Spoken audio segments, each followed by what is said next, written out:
अनंत चतुर्थी व्रत कथा। अनंत चतुर्थी का व्रत भाद्रपद मास के शुक्ल पक्ष की चतुर्थी तिथि को रखा जाता है। इस दिन भगवान विष्णु के अनंत स्वरूप की पूजा की जाती है। इसे अनंत व्रत भी कहा जाता है। व्रत कथा। प्राचीन काल में सुमंत नामक एक तेजस्वी ब्राह्मण थे। उनकी पत्नी दीक्षा बहुत पतिव्रता और धर्मपरायण थी। उनकी एक कन्या थी सुशीला। जब सुशीला युवावस्था को प्राप्त हुई तो उसका विवाह एक ऋषि कुमार कौंडिन्य से कर दिया गया। विवाह के बाद जब वे दोनों अपने नए जीवन की शुरुआत करने लगे तो मार्ग में सुशीला ने देखा कि अनेक स्त्रियां नदी किनारे भगवान विष्णु के अनंत व्रत की पूजा कर रही है। सुशीला ने उत्सुकतावश उन स्त्रियों से इस व्रत का महत्व पूछा। उन्होंने बताया, यह अनंत व्रत है। इस व्रत को करने से जीवन के सारे दुख दूर होते हैं और घर में सुख समृद्धि आती है।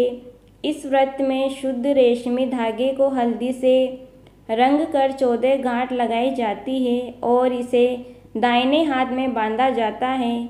इसे अनंत सूत्र कहते हैं। यह सुनकर सुशीला ने इस व्रत को किया और अनंत सूत्र बांध लिया।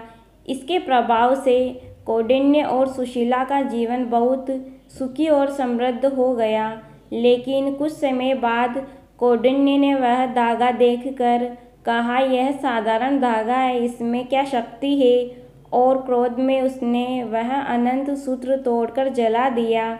इसके परिणाम स्वरूप धीरे धीरे उनका सारा वैभव और सुख नष्ट हो गया। निर्धन होकर उन्हें दर दर भटकना पड़ा। एक दिन दुखी होकर कौंडिन्य वन में चले गए और वहीं आत्महत्या करने लगे। तभी भगवान विष्णु अनंत रूप में प्रकट हुए और बोले, हे कौंडिन्य, तुमने अज्ञानवश अनंत स्वरूप का अपमान किया, उसी का यह फल तुम्हें मिला है। यदि तुम पुनः श्रद्धापूर्वक अनंत व्रत करोगे और 14 वर्ष तक इसका पालन करोगे तो तुम्हारे सारे दुख दूर हो जाएंगे।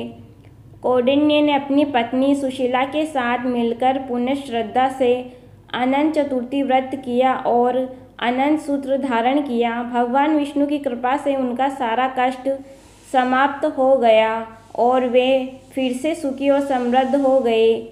व्रत का महत्व।